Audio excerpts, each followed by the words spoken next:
This is the Relevant Podcast.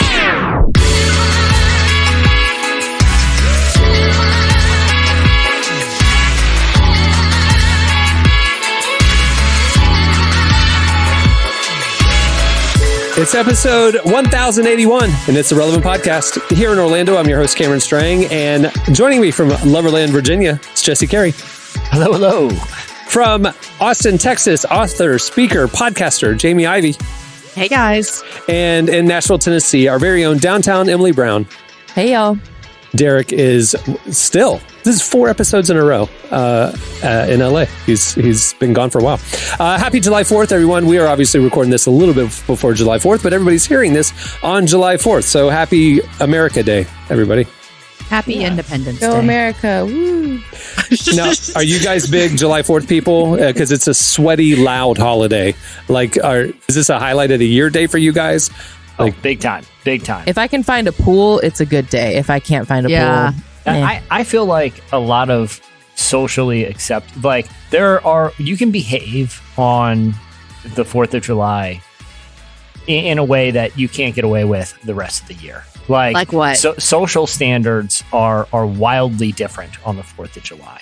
Like if you saw someone riding around your neighborhood with like a big American flag and just screaming, or 4th of July, it's like, of course, if you saw that same person any other day of the year, you'd be like, what is this lunatic doing? Like, same thing with, you could see someone openly playing with what are clearly homemade concocted fireworks or throwing firecrackers. That's me and my Right. kid. Yeah. No one thinks twice at all. I buy all the fireworks, but then I'll morph them into each other. Wait, you mess with them and change them? Yeah. Oh, 100%. This feels very, very, very dangerous. You got to modify. that is the most Florida thing I've ever heard you say. I will tie multiple ones together. I will make monster ones. I will I have had so many incidents. I've had fireworks shoot into our garage. I've lit woods on fire. I've made a lot of mistakes with fireworks. And yet we still do it every year. It's so fun. It's so fun.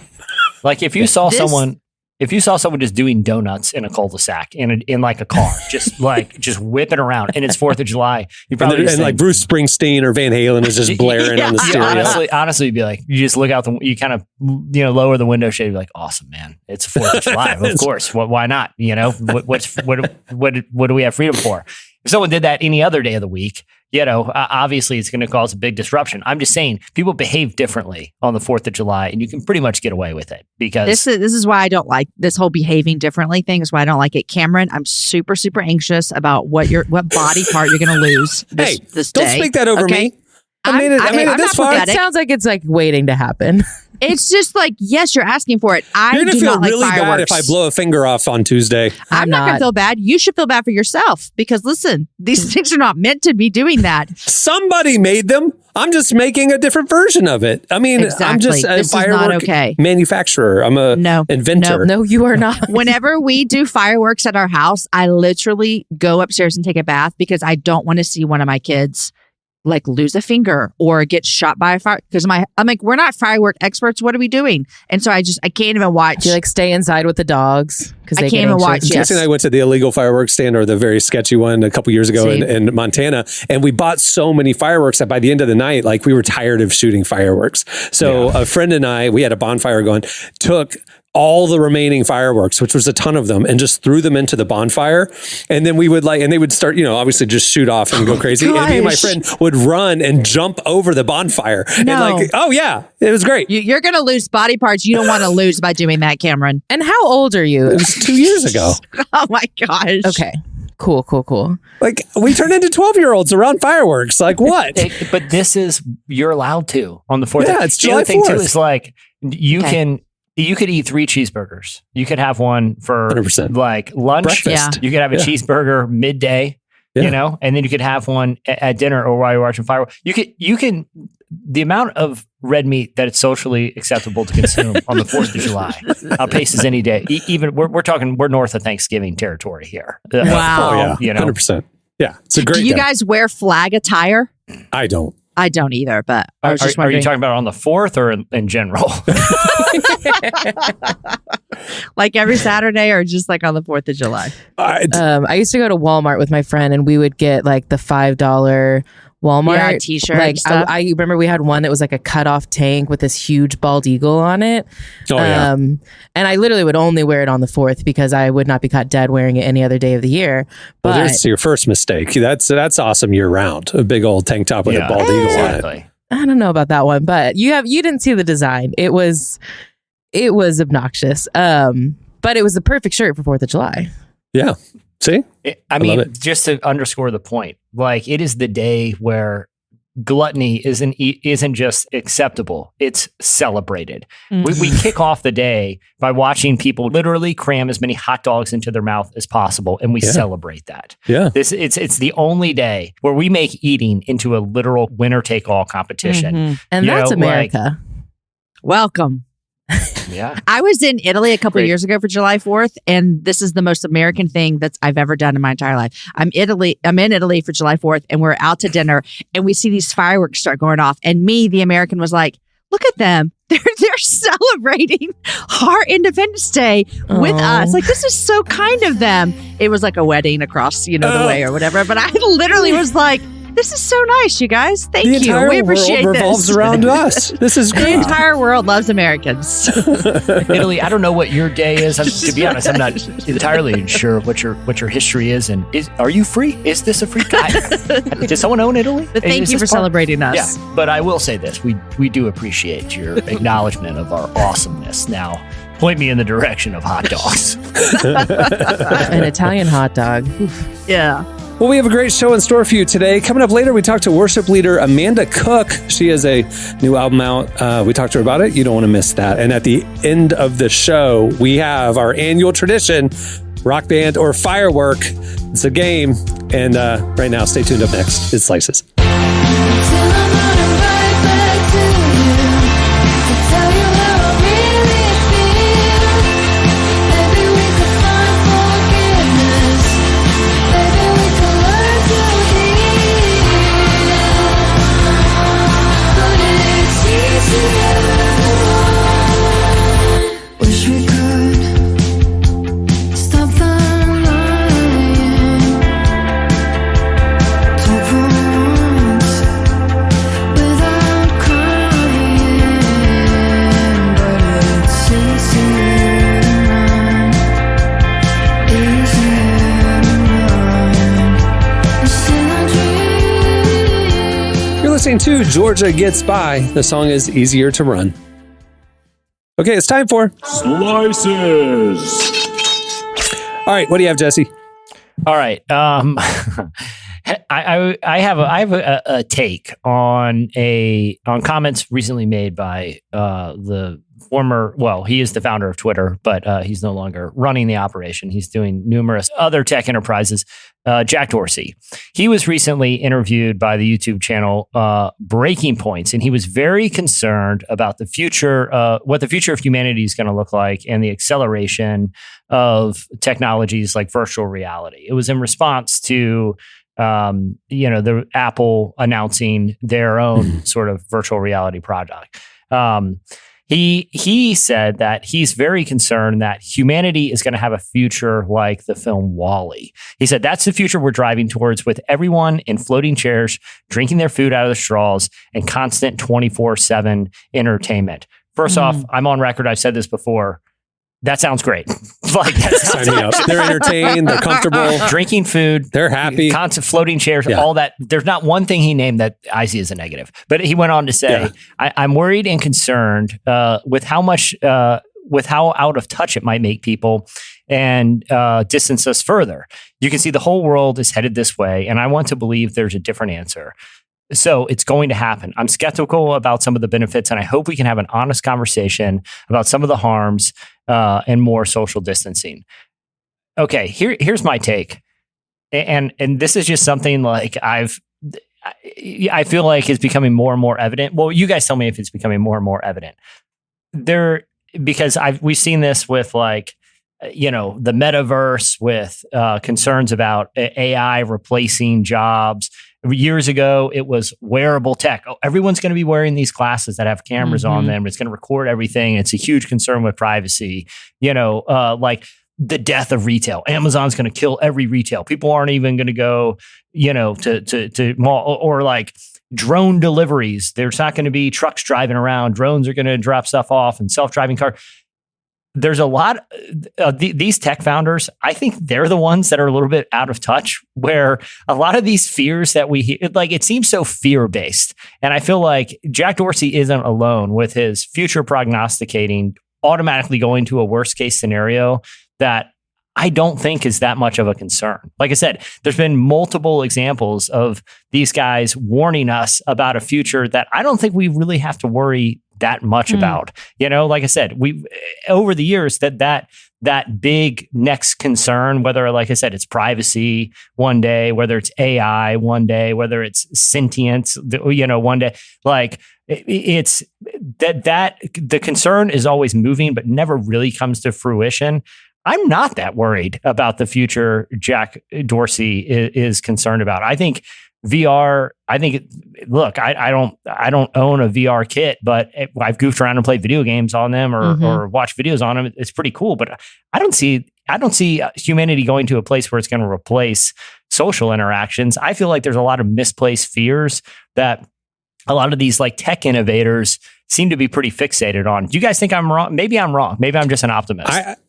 Okay, so you and I watch this stuff really closely, and I have a little bit of a different perspective on it. I do think while he's giving an extreme and cartoonish example of a future, I do know that the advancement of AI and the advancement of augmented reality experiences will change how we work and live and spend our personal time. It just will. Yeah. Is somebody going to strap on this huge helmet? No, they're not. But within 10 years, will it be as slimlined, as simple as a pair of glasses that I'm wearing right now? Yeah, that will be. And with AI, I think the future is probably closer to the movie Her, that Joaquin Phoenix movie, where we as humans develop relationships with AI interfaces that run our lives, run our entertainment, run our houses, run our worlds, and the need for human interaction will lessen. And as somebody who has seen in his own life the difference between working with a team every day at the office and now working fully remote, and I can go days without seeing another adult, many days, a week without seeing another adult, it has affected me. And the more of this technological advancement that's happening, I will have less and less need to leave the house. I can get all my entertainment here. I don't have to go to the movies with friends. I can watch the game here. I don't have to go out with friends to go to the game. Like all the things that life will become much more me focused and much simpler and much easier to isolate yourself. And ultimately, I think human isolation is going to have a huge impact on humanity versus he's scared everybody's going to get fat and lazy and all that kind of stuff. I think it's just, we'll be able to create these technological bubbles that we can live in, and there's no real need to go outside. And it's not necessarily going to be our generation. It's going to be the generations coming up that this is normal for them. They can live in their own little bubble, and they didn't have to grow and get into awkward social situations and things that kind of build character in your lives and help you, need people or they need you, and self-service and other, it's all self-serving and not sacrificial. And I think that's going to fundamentally rewire a generation's brain. And that's where I'm actually concerned. But it's not like tomorrow, and I'm not the boogeyman. I just we as Christians need to be talking about the ethics of this and be talking about the spiritual and emotional implications of all these technological advancements, because the tech industry is saying, can we, not should we? And I think Christians should be talking about, should we? And if it's inevitable, how do we navigate these waters thoughtfully and intentionally? I think that's all totally valid, right? Like I think that is a reasonable perspective, but I also think there is a tendency, especially for people like Jack Dorsey, whose life is dedicated to understanding the role that technology can play in our lives to improve it. I think there's a tendency to sometimes underestimate the power of the stuff that makes us human. Like, Cameron, that desire to be to be around other people, right, isn't taken away by circumstance or technology. You still want that. You still recognize it, like to go outside and just to kind of feel, to go be active. Like, I think those human impulses, I don't think are going to I don't think those are in jeopardy. I think that's just part of how we were created. I don't know, but like if we can satisfy, our desires, human desires for connection digitally, sexual connection digitally,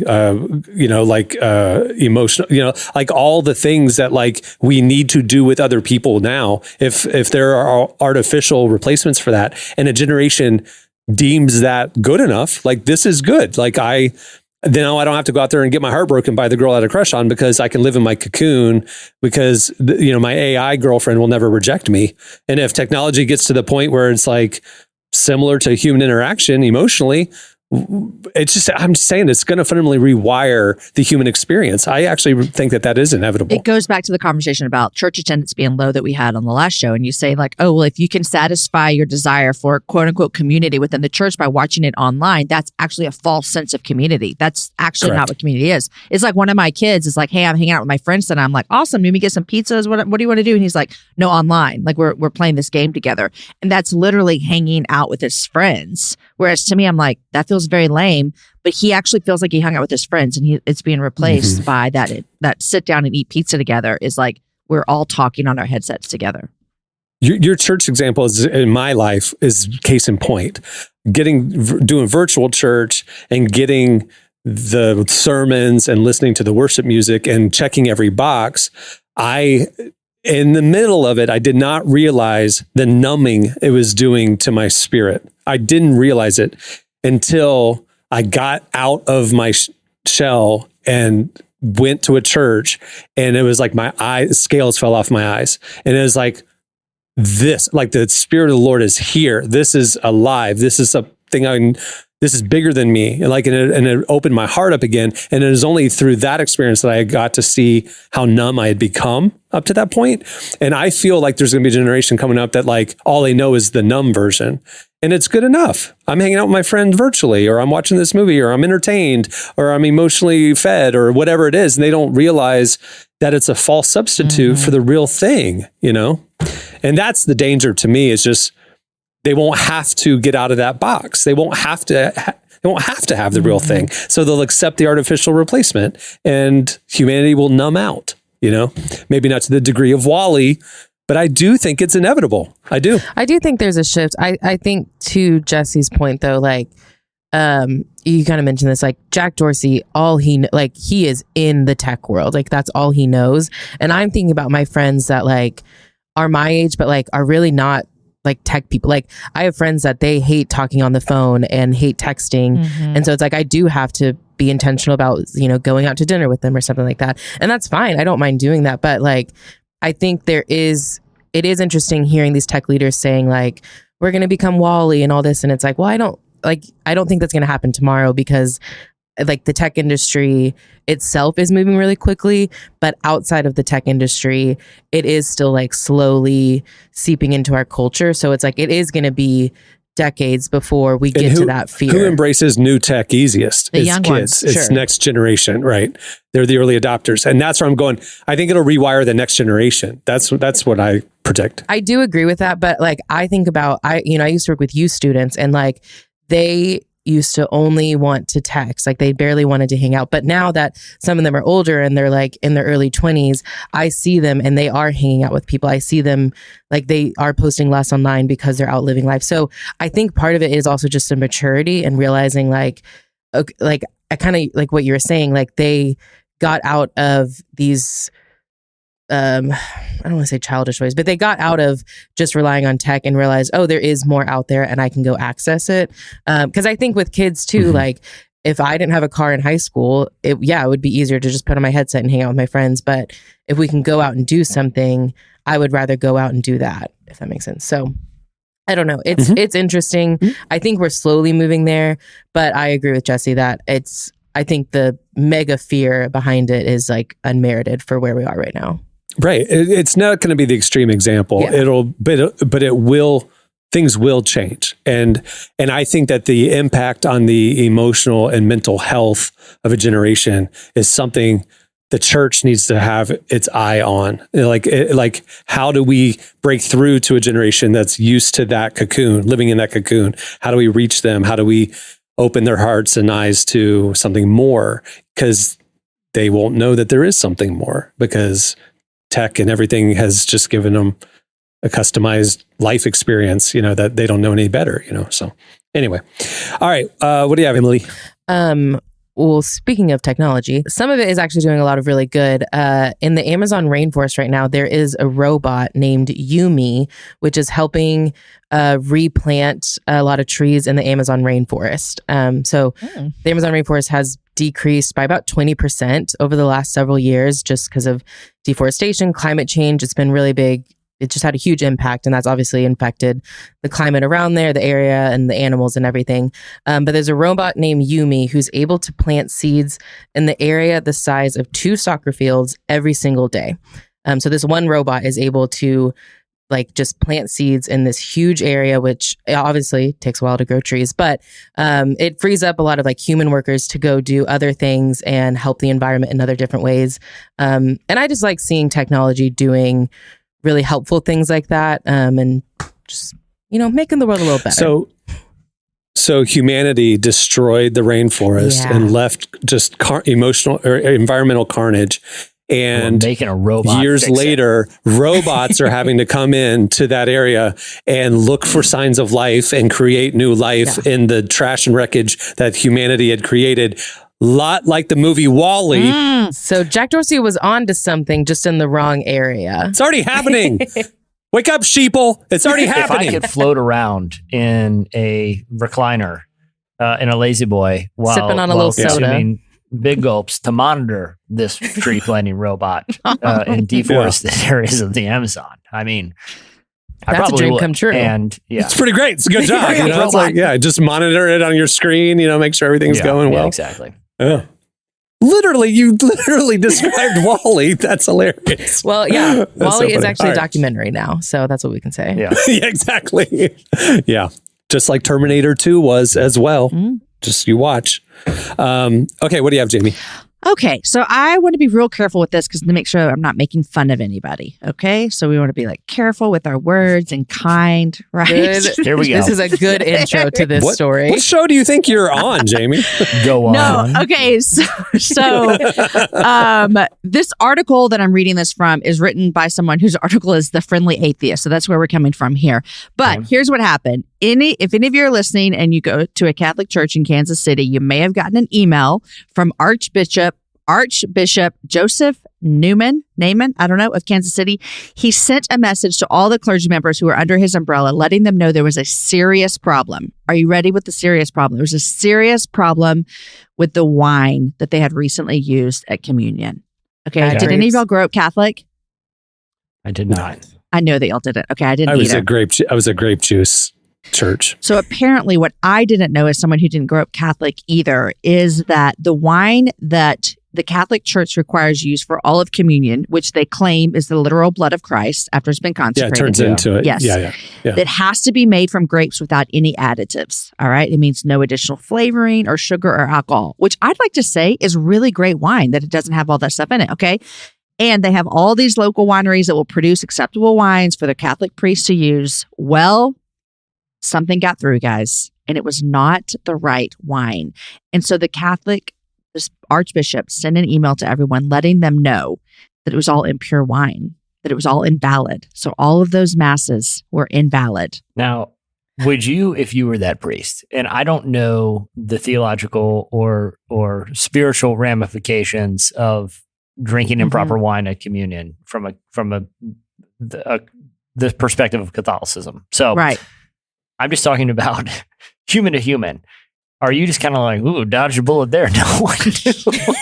And, you just kind of hold that close to the chest, like, oh, no harm, no foul. I guess I'm if I don't tell anyone, then because I feel like we've all been in that scenario where it's like, when you're a kid and you slide something into the shopping cart and then your parents actually drive home and you didn't pay for it. It's like, what are we going to drive all the way back? So don't do that next time. I'm just saying, At what point are you just if you guys were in the position of this priest, would you just kind of be like, I'm not Well, I think gonna, this is proof why I'm not a priest because I would I was probably about to do the say. same. But to a Catholic priest and to the Catholic faith, I think it's a really, really, really big deal. Which Yeah. I would hate to be that priest having to write that email.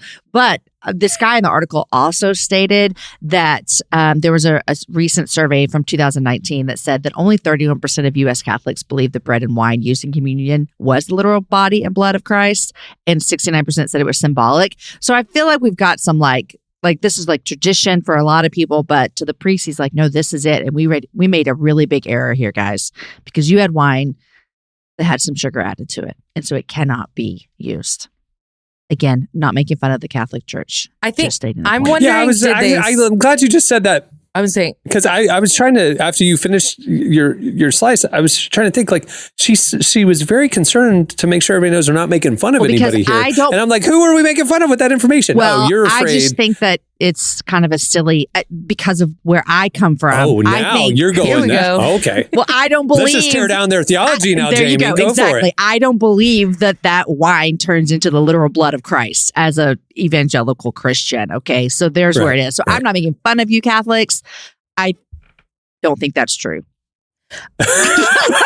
I don't know I'm if this such a says it in the pleaser. article. I'm wondering if like he had to send the email in case there's still some wine left that they're just kind of like, hey, don't move this wine, don't use this wine moving forward because it's not Maybe. because it's like you can't go back and like take the wine out of like it's like, well, it's, what's done is done. But I assume I think that would that they be would why he believe say like it. you thought you were coming to mass and you were doing something holy and you were actually just having a glass of wine. Like that's why I think the problem lies, what they were worried Yeah. about. So what's wrong with that? A sip Yes. of wine. I don't think they're drinking glasses. Yeah, a full bottle. You haven't been to Catholic choir practice. They drink the full Okay. bottle. Yeah. Okay, there you go. when back in the day when I was working at the garden department of Big K. Not Kmart. Where is this going? There, The Big K. Yeah, the Big K. It's just under Kmart in hierarchy. It's sandwiched between Under? Kmart. No, it's above it. It's the Supermart, super center of the Kmart. It's It was big the Big Lotish. K. Either way, doesn't Okay. matter. You'd be surprised with the lack of training when you get hired there. They just kind of throw you right to the wolves. Okay. So I didn't know how the propane tank exchange program worked. Okay. So I didn't even know we did that. All right. So one day, a guy comes in with an empty propane tank and says, "Hey, I need a tank exchange." I'm thinking on my feet. I'm not going to go ask somebody. How hard could it be to find it and just switch it out for him? So sure enough, I find it. I test a bunch of keys, grab a tank. Here you go, man. Go charge him. As he's getting into his car, someone with me, it was like, "Hey, you just gave him an empty propane tank. You exchanged an empty one for an empty For an one." empty one. Now, at this point, he's halfway across the parking lot. Could I have sprinted and grabbed this man? Could I have looked at probably his name on his credit card and He'll find figure a it way? out and come back. And He'll I'm bring off. himself back. I'm off in like 20 minutes. So by the Oh time, my It's not gonna gosh. be You my problem. ruined his 4th of July celebration. That's But what you did. You my did. whole point is if this priest wouldn't have said something, you know what It's I mean? true, I no didn't one would chase have the guy known. down. I didn't chase the guy down. But the difference is that dude would have figured out he had no propane. He would have come back and gotten the situation fixed. These people feel like sins were forgiven or significant spiritual things were happening and they that would the priest never was know saying didn't otherwise. They would happen. never know. Yeah, but it's this. Unless it's someone your came soul, forward man. and not was an like- archbishop. Unless someone came forward and was like, "Hey, I've been going to this church for a really long time. I've I've gone to mass, whatever it means, all these years." Something was different about the wine today, and so Yeah, maybe the wine didn't take. Yeah. It didn't taste bloody enough Oh, like gosh. today. It didn't turn all the way to Yeah. the blood. Just did half blood. I wonder if does it taste different if they think it turned into the blood of Jesus? Does it? Well, I'm curious what was added because what you're describing, I think the way it's described Well, is it just sounds like a like natural wine. Yeah. and natural wine's great. I love it. It just doesn't Yeah. have all the sugar and stuff added to it. Less Yeah. all the it's great. You were about to say less hangovers, weren't you? You were. I you were about to was, say but less then I was hangovers. like, I don't know, but I'm just saying. But I've heard from friends. From my sinful friends, they tell me. No, I mean, I can tell the difference between like a natural wine and like a cab sav. So I assume if 100%. you've taken a bunch of, communions at Catholic Church, I'd assume someone would be able to tell. Although it is just a sip, so it's hard It's a to tell like how much of a difference it is. Father, I'm 90% sure this is sangria. See, this is why I started this whole slice. Like, let's be kind to the Catholics, All right, that'll do it for Slices. Stay tuned. Up next, Amanda Cook joins us.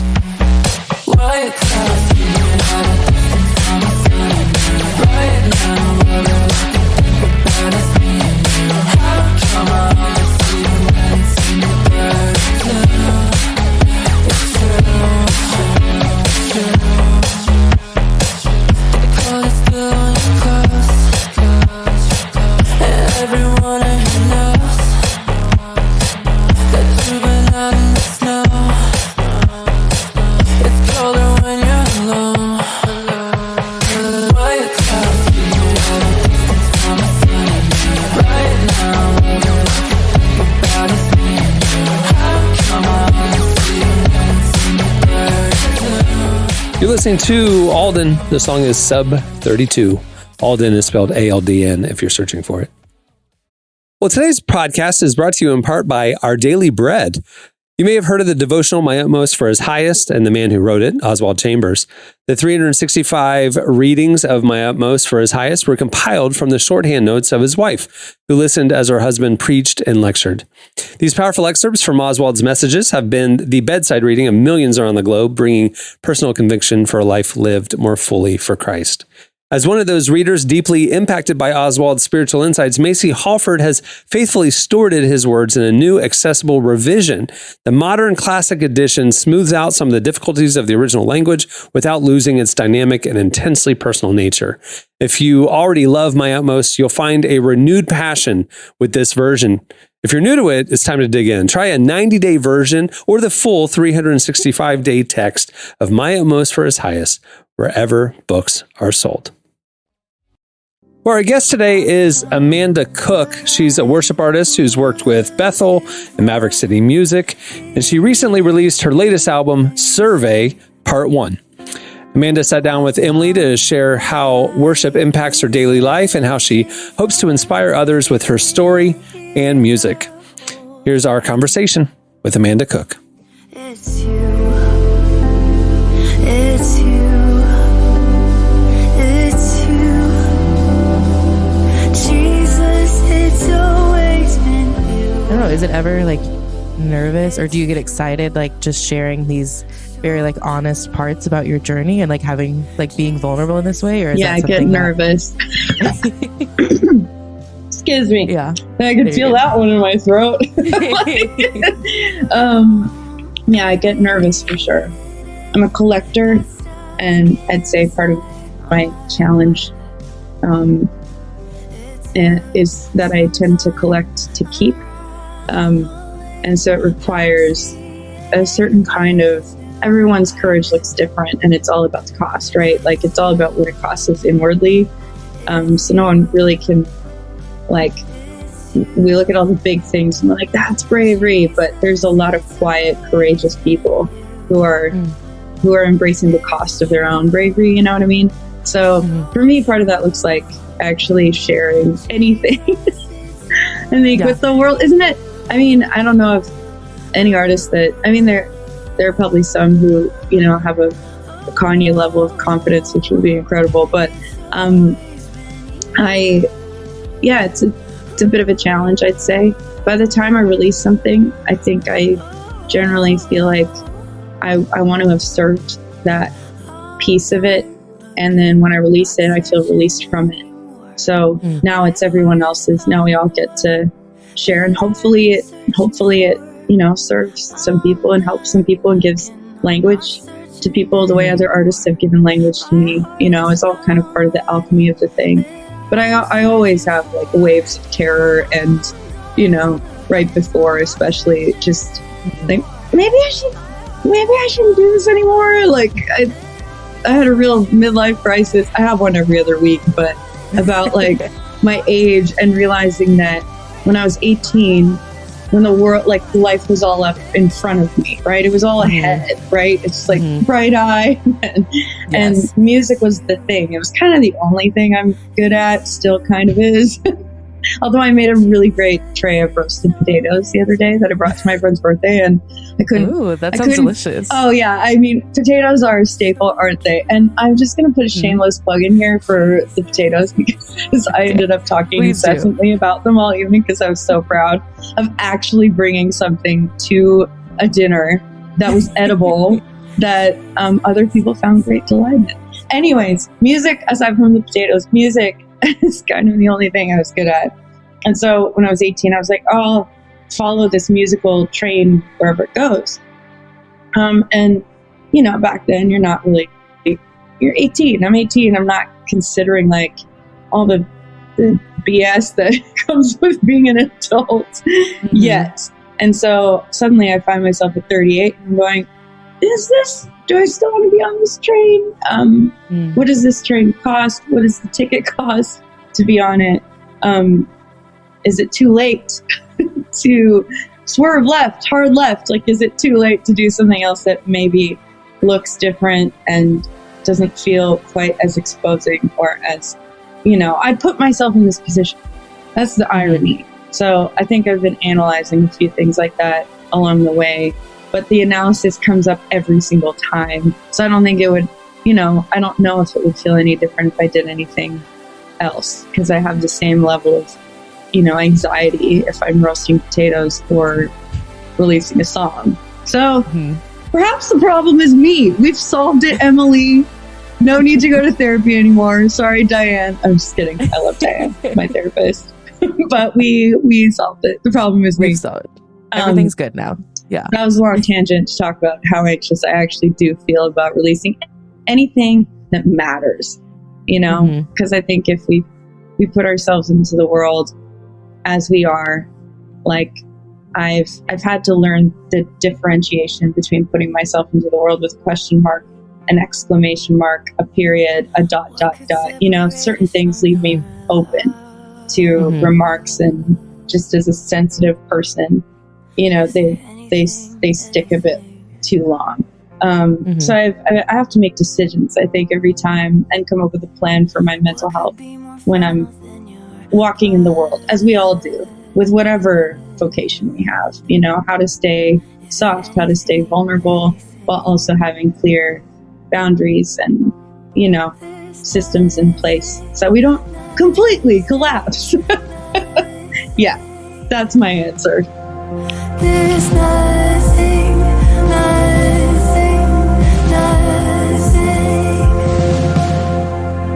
There's no hiding.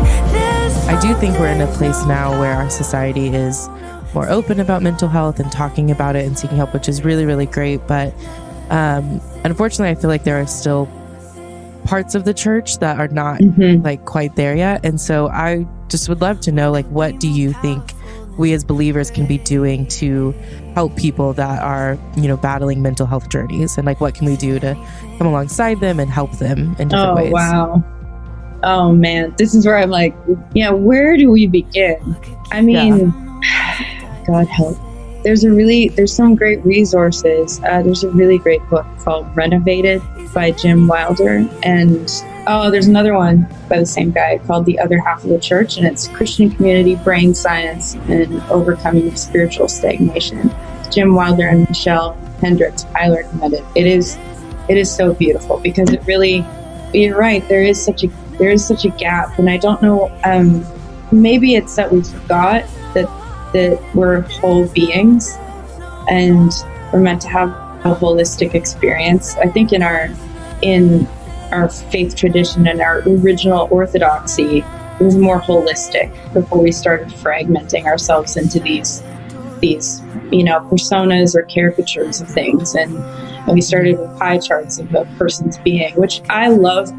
Compartments. I love compartmentalization, to be able to like pull things out and reorganize them. I think that's so imperative. And so perhaps we've been focusing on certain organizations of, you know, compartments for a while, but this one, while we were organizing this one has been like sitting in the corner going, I need to be integrated. I need to be remembered. I'm actually really important and imperative to your well-being as a person.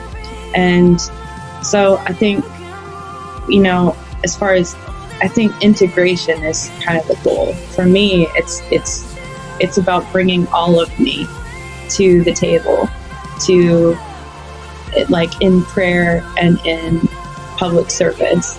That's the point. That's the truest form of worship I know of. It's not I leave these things in order to appear spiritually lifted or spiritually more aware. You can't leave all those parts behind. Like often I'll find myself just saying, like, bring your anger, bring your resentment, bring your bitterness, bring your depression, bring your anxiety. Like this is there was a song that I was a part of recently that I really loved on Brandon Lake's album, and we talked about this line in the bridge of, what if God was the safest place for suffering? Like, bring all of it, just bring all of it. And going to God these days to me looks like going to therapy, going to community, going to dinner, going into my solitude, going for a walk, that's what going to God looks like, right? It's the holistic experience of fully becoming and beholding the Christ that's risen, but the Christ that's also like looking back at me and healing like all the different compartments and bringing them all into stillness and all into play. So every person is a living temple, right? And I think like our organizations of church, our institutions of church, like they all serve purposes. But as far as like a person being a temple, there's just so much in there that's of infinite value that is deserving and worthy of love and transformation. I just started reading Teresa of Avila work called The Interior Castle. The one particularly translated by Mirabai Starr, and it's amazing. And it goes into the sanctuary of soul that every human being has within them. So this is not an answer. I don't feel like I have an answer for this. It's it's more of an exploration because I feel like I'm committed to the exploration with everyone, because it's something that we're forever going to be integrating, throughout history. So not an answer, but it is a thought.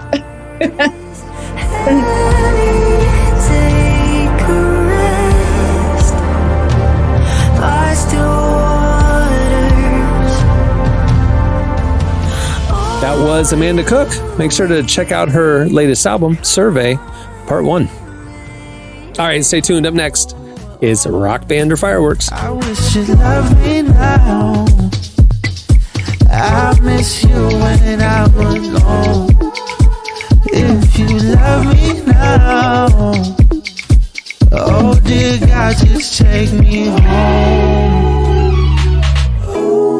Say you won't be long. Where the timing go? Cross the time zone. How I did.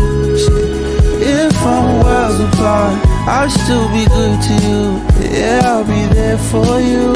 So don't feel the same. Can't let it fade away. I don't need no fate like you. I'll take my place in truth. I can't get over you. I feel my face grow loose. It's not the same without you. You're listening to Greek. The song is Virginia Creeper. I think they originally were going to name it Jesse Carey, but they decided to just make it a little bit more generic so they don't get sued. It's called Virginia Creeper. Okay, it's time for Rock Band or Firework. We have been doing this game every July 4th episode for 12 plus years. It wasn't a year one game, but it was like a year 2 or 3 game. So it's been well over a decade that we've been doing this game. Basically, the premise is this. I'm going to say a name and you tell me, is that the name of an actual firework that is manufactured by Phantom Fireworks? You can verify these on their website, but don't pull them up. Or is this the name of an actual rock band? Now, some years it would be a band name or maybe a rock album name, but Yeah. that was too hard. So we're just going straight rock band names or straight firework names. Emily actually wrote this list, so this is a head-to-head, mano a mano between Jamie and Jesse. So here we go. All right, Emily, you keep score. Okay.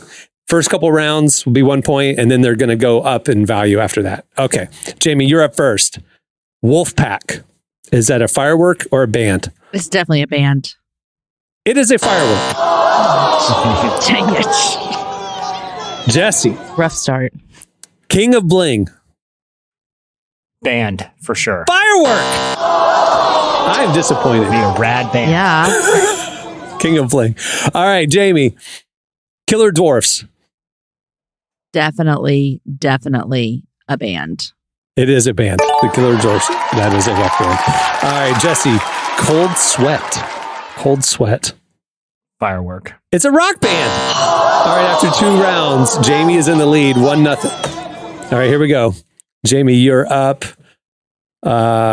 King Cobra. King Cobra. That's definitely a firework. That is a rock band. That is a rock band. All right, Jesse. I feel same. like that's like a $4.99 firework. Like it's like the beast of them all. Yeah. It's one of those ones where it's like just that little snake comes out. Yeah. You know, like it sits on the. You buy it at Target because they can't sell real fireworks. You know? All right, here we go. That Jesse. one's just called disappointment. Okay. Yeah, I hate those value packs that like to sell at the grocery store. It's like nothing shoots up. It's just like sparkly all stuff. Anyway, all right, here we go. Shotgun Messiah. Shotgun Messiah, Jesse. It sounds like an awesome band to me. It is a band. All right, we are. Is that? Am I correct, Emily? That we're tied 1-1. Yes. All right. Now it's 2 points per round. Here we go. Brouhaha, Jamie. Brouhaha. That's a band. Here, It's a welcome firework. Out, Firework. welcome out the brouhaha. You buy the band T-shirt for that. All right, Jesse. Crimson Power. Crimson Power. Firework. It's a band. A band. Straight All right, out of like, what is it? Tuscaloosa, Alabama. Probably. There you go. Crimson Tide. College, yeah, there you go. All right, Jamie. Here we go. Banshee. Banshee. Isn't that a movie? I think it's a band. Banshee. It is a band. It is. There you go. All right, 2 Oh, points. that movie that came out, the Isles of. That was the Isles of Bansherin. Oh, the Irish one? See, there it is. Yeah. Good movie. Bansherin. Yeah. There it is. All right, here we go. Jesse, Black and Blue. Black and Blue. It's the letter N. Firework. Fireworks. It's a band. Black and Blue is a band. I feel like it's like a firework. Like this is what's going to happen when this hits you in your face, Cameron. It's just it's a warning. It's a firework Because warning. isn't it black when you blue? stuff down the tube and then you light it and it doesn't shoot up, so you look down the tube there to it see is. what's going on. Boom. Black and Blue. That's it. All right. Here we go. Jamie. Well, is Jamie in the lead? Yeah, By 3 2 to points, 1. right? Yep. Here we go. Black Mammoth Snake. Firework for sure. That is a firework. Good job. All right, Jesse. Axe. Spell How do you it spell out. it? Spell it out. AXE. It's a body spray and it's a band. And I'm in. It is a band. Good job. All right, here we go. All right, Jamie. Jack Star's Burning Star. Jack Star's Burning Star. My gut says band, but I'm not going to trust that. I'm going to go firework. Band. Trust your gut. Listen, kids, if we just learned anything, a little teaching moment from Jamie Ivy. Trust your gut. Trust your gut. All right. All right, Jesse, here we go. Smashed Gladys. Band. It is a band. I believe we're tied. We are tied. All right, here we go. 2 rounds left, 3 points each. Jamie, you're up. Mulberry Street Mayhem. This is definitely a band. Firework. Jesse, you could take the lead for the first time. All right. Tiger Tails. One word with a Z on the end. Firework. Firework. It's a band. All right, last round. Here we go. Winner takes all. Winner takes all. And I have a tiebreaker if you need it. Fiery Frogs. Fiery Frogs is a firework. It is. All right, this is for all the They got Marbles, Jesse. cops Send it in around them overtime. All right, here we go. Jesse, Sweet Pain. Sweet Pain. That's a firework. It's a band. Jamie wins. Rock band or firework, a game that you invented. Jamie just beat the master. I can't believe it. I know. So all of those bands are like 80s obscure bands. I had to look very hard to find them. I think they each have Well researched. maybe half an album out. Yeah. So I love I it. did not do well. Love it. All right. Well, before we wrap things up, I want to thank Amanda Cook for joining us today. Make sure to check out her latest album. It's called Survey Part 1. It's available wherever you get your music. Also, I told you last time we're looking to hire, and if you haven't hit us up and you do freelance audio editing, podcast editing, video editing, we want to hear from you. You can find out more about the position at relevantmediagroup.com and apply right there. And there's a couple of other positions that we have in the pipeline as well if you want to look into those. But looking to hire audio and video editing, work on this show, help us make this show, plus some other stuff we have in the pipeline. We'd love to hear from you. All right. Also, check out the summer issue of Relevant. It is out now. It features amazing conversations with Lauren Daigle, Arizona, Judah and Chelsea Smith, Christine Kane, Naomi Rain, on and on. There's so much in the issue. Plus some amazing think pieces about gun reform, AI, and the future of the church. You really don't want to miss it. It's available right now. You can read it for free by clicking the magazine tab at relevantmagazine.com. Also, while you're there, get the enhanced edition. It's part of Relevant Plus, which is our ad-free premium subscription where you can get everything we make ad-free and unlimited, plus the enhanced edition magazine, exclusive subscriber podcasts, and more. You can find out all the info and sign up on the Relevant Plus tab right there at the website. Hey, and while you're there, sign up for our daily newsletter. It's a great way to stay in touch with our best content. We send you our top 5 trending stories every weekday morning. It's worth signing up. You can sign up right there on the sidebar and the front page at relevantmagazine.com. Follow us on social too, but the algorithm is nuts. You could be following us, wanting to see our new posts, and you will never see our new posts. So a great way to see all of our best content is to sign up for the newsletter right there at the website. Okay, on that note, we'll wrap it. I'm Cameron Strang. I'm Jesse Carey. I'm Emily Brown. I'm Jamie Ivey. We will see you on Friday. Have a great holiday and a great week, everybody.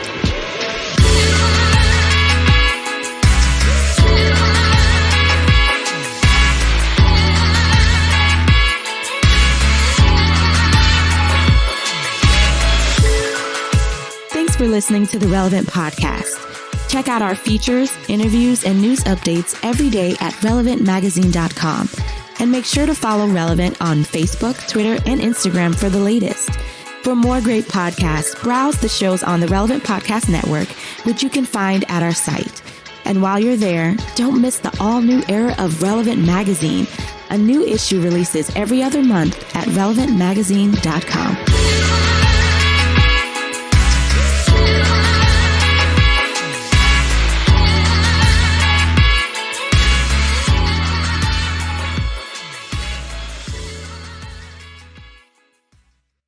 Awesome, man. It's the 4th of July. Relevant Podcast Network.